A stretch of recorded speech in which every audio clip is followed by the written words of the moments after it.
Oh. That was not good. What's going on, guys? So I've got another console from GameStop. This one is a white Xbox 360 Slim, 4GB edition, and it's supposed to be like a glossy white. I've never actually seen a glossy white Xbox 360 in person, so I'm excited to open this thing up and take a look at it. And the funny thing is, I actually bought this thing like 3 months ago. I just went back and looked at my GameStop order history, and it was actually August 15th that I ordered this thing, so it's been more than 3 months since I ordered it, and I just haven't had a chance to open it and do this video just because of you know, the new consoles, Xbox Series X, the S, the PS5, all that sort of stuff. And yeah, I just haven't gotten around to it, but we're gonna get around to it now, and let's go ahead and open this thing up. The box looks to be in pretty good condition, at least the exterior shipping box. You know, that's not a given with GameStop. A lot of the consoles, or a lot of the boxes come in, you know, ripped or damaged and that sort of thing. Now here's the box underneath, and that actually looks interesting. It looks like it was opened up and then somebody retaped it and sent it back out. So we might be in for an interesting one here, guys. So it's a pretty big box. We got some packaging on the sides. It's actually packaged in here pretty well. And then right here is the packing slip. Hopefully you can read that. Yeah, it's just a Xbox 360 System S white. It cost $60 plus all the tax and handling was just about $70, which is not terrible for a 360, especially a Slim. Now it only has 4GB, so that's the downside. But you know, considering GameStop prices, $70 is not bad. And so here's the actual box that the Xbox 360 comes in. And as I was saying when I was opening up the brown box, it looks like somebody did a weird packaging job on this thing. It looks like they sealed it up and then opened it back up and then sealed it again, because it looks like there's double tape here. I think on the bottom, this is what it's supposed to look like. There's, you know, just one piece of tape, looks pretty clean. The top though looks odd. You know, it's not a huge deal. It might not bode well for us. It's a bad sign. I'm not gonna lie. But let's go ahead and look at this. So it's premium refurbished. I still don't know why they call it premium refurbished. They could have just called it refurbished, but I guess premium makes it sound nicer. The box also includes the 360 console, the 360 controller, HDMI cable, AC cable, and the free 30-day guarantee that ran out like 60 days ago because I bought this so long ago. So I'm hoping it works, because if it doesn't work, I'm basically out of luck. So let's go ahead and slice this thing open and see what we've got inside of here. So it should just be the white 360 and the controller, as you saw on there, basically, plus all the little accessories. It didn't come with any games, unfortunately, but that's not a big deal. I have a bunch of 360 games we can try out. So here it is, and oh, that's an interesting controller. All right, guys, so let's take a look at this thing. It is, I don't know if you call this blue or purple. It kind of, I guess it could be either one depending on which way you look at it. And then on the back it's black with a white battery pack. So they literally just took whatever they had and tossed it in here. This is interesting. And then the joysticks are aftermarket too. They're not even the original 360 joysticks. They're like an aftermarket joystick that's even worse than the 360 joystick. All right, so now that we have the controller out of the way, let's see what else we have in here. So I think I have to maneuver this brown packaging out of the way somehow. It's always odd they put this in here. It's just like, it's kind of in there weird. It makes it awkward to take the console out. We've got the power brick here. Don't really need to see that. Console here. I'll go ahead and put the console to the side for a second so we can see what else is in here. But HDMI cord, the other side of the power cord, and of course their little useless you know, system setup guide that I don't know why they give this out. I'm just gonna throw it away. And so the actual console now, still trying to get it out of this brown paper thing. And here it is. It's a pretty nice looking console. Okay, so it's white. It's got, like, this is chrome right here. Xbox 360 is silver chrome. The power button is also silver chrome, whatever you want to call it. And then here on the sides, got some more silver. And on the top, it is just white. And it's actually a matte white. I could have sworn it was glossy, but I guess it's matte. The matte definitely makes it better because, hold up. I'm trying to look at this now, and I think GameStop might have pulled a fast one. I'm pretty sure this was supposed to be glossy. I don't know if you guys can see it in the light. Let me try to, I think that's a good angle, but you can kind of see where they use their sandpaper all over it to make it matte, so it's not glossy anymore. Yep, it definitely used to be glossy. All right, guys, so let me zoom in here. I think that's focused, but if you look really closely, this part right here is all matte. This little ring on the inside, though, is glossy. That tells me that the whole console used to be glossy, and they made the outside part matte with their sandpaper, whatever material they use. I still do not know what material they use, but they somehow make it matte instead of glossy. And actually, the disc drive feels glossy as well. So I don't think they mess with the disc drive. And man, I don't know why they do that. You know, I guess there's probably already a bunch of scratches on the glossy console, so they just try to make it blend in by making the whole console scratched up. But it's so weird. So the top, on top of being scratched up, the top is kind of got some black marks on it, which I could probably buff out pretty easily. On the back here, we also have some black marks, and you know, just the standard power, HDMI, AV, you know, your Ethernet jack, your USB ports, all that kind of stuff. And something I like to look at now is the manufacturer date. So this one is September 7th, 2012. So a little over 8 years ago.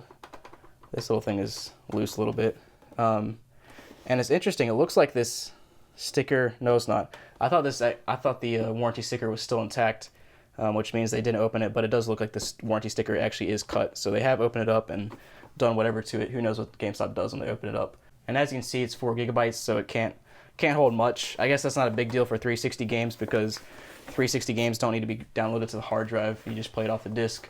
But yeah, I mean, overall, I think this console would look nice if it was the original glossy console, but it's just weird now that they, you know, made the entire thing matte. Yeah, guys, so I just quickly went on YouTube and watched a quick unboxing of somebody else unboxing the same console, and it was definitely glossy. So GameStop definitely did their whole their whole sandpaper thing to this thing and made it matte. And it's really weird how they didn't finish the job. They left this part right here glossy, and then they left the disc tray glossy.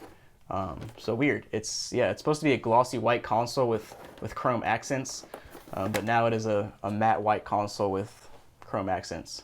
So there you go, guys. There's the console, the controller, the power brick, the HDMI, all that kind of stuff. Let's go ahead and plug it into my TV and, you know, make sure it actually works. All right, guys, so I got the console plugged in with my HDMI, my power cable, and my Ethernet cable. Also got the controller here, and I realized the controller actually didn't come with any batteries, which I'm pretty sure GameStop usually includes batteries, so that was interesting. So I just went and added some batteries myself. But let's go ahead and try to boot this thing up and connect it up. Oh. That was not good. No way, dude.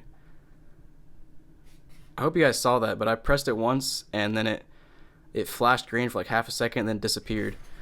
Let me check and make sure I have the power plugged in all the way. Uh-oh.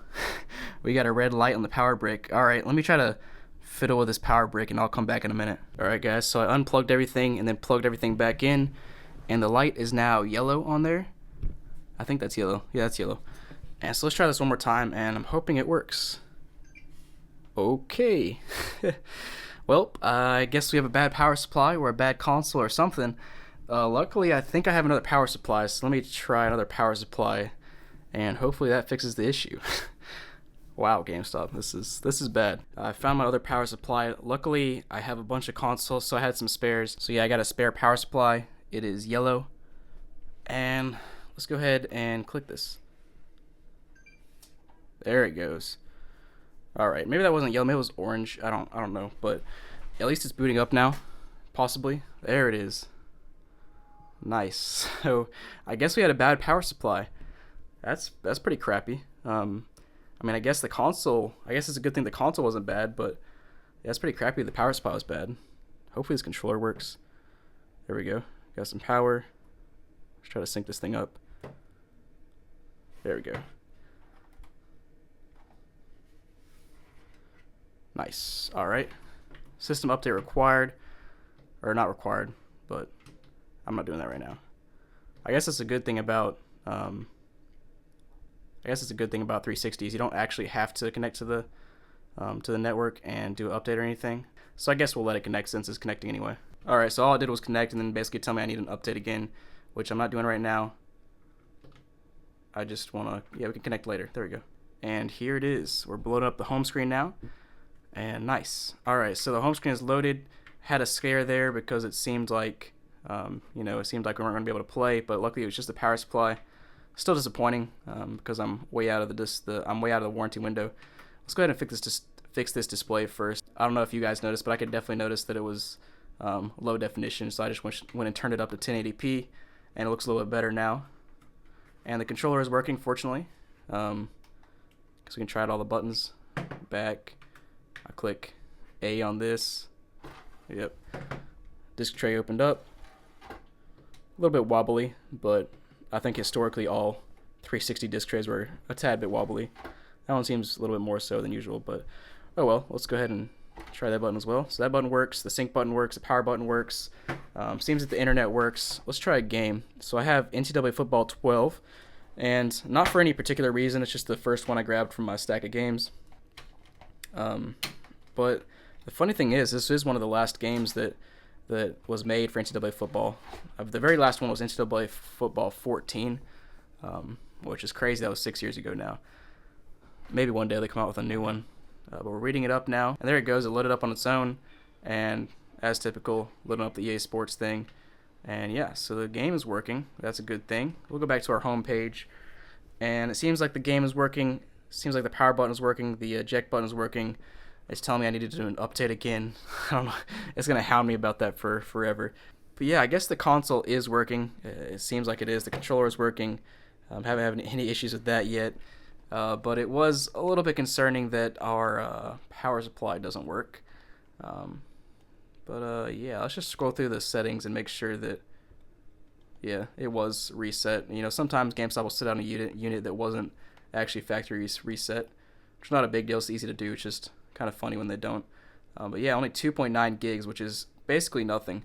They advertise it as 4 gigs, but of course they have to use some of that memory for whatever system stuff they need. And yeah, that's basically no memory at all, but fortunately you don't need too much memory for the 360.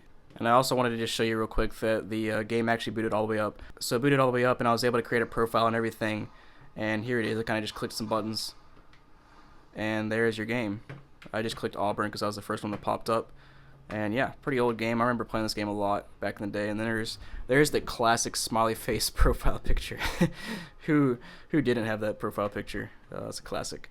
Oh man, the days of 360 Xbox Live were crazy. When you could, like, I think you could rate people on Xbox Live if they were a fair player or like a poor sport or something. Some cool things like that. But yeah, there's your console, guys. You know, it was a little bit disappointing, or actually I'd say a lot disappointing. First of all, this console is very scratched up. I don't know if I can really give you a better view of it. It's really hard to tell on picture, but I mean, you can slightly see the difference between the glossiness there and the matte there. And you can kind of tell around the ring right there how that's glossy, and then this part is matte because they scratched it up with sandpaper or something. I still don't know what they used to scratch it up, but they used something to basically blend all the scratches together and make it look like it was supposed to be a matte colored console, even though it wasn't. So that was the first disappointing thing, is that it was pretty scratched up. And then the really disappointing thing is that the power supply they gave me is dead. I guess it's better the power supply being dead than the console. But you know, it basically renders the console useless if you don't have a backup power supply, which is probably like 99% of people buying this don't have a backup power supply. Luckily I did, so I could test it out, but yeah, it's still pretty disappointing. The one other weird thing is the controller. It's got this like blue faceplate with a black back and a white battery pack, so it's like, I don't know, they just pieced together a bunch of random parts, which is not a big deal. I guess it works. Oh yeah, and the thumbsticks are different too. But again, I guess it's not a big deal if it works, just kind of weird. So thanks for watching, guys. Hope you enjoyed this video. I'm glad I didn't waste too much money on this. It was only 70 bucks, which is still a lot of money, but you know, all things considered, I could have, you know, wasted 350 bucks on a Xbox One X that was broken. But yeah, thanks for watching, guys. Hope you enjoyed the video. Definitely go down in the comments, let me know what else you want to see, and thanks for watching. Hope you have a great day.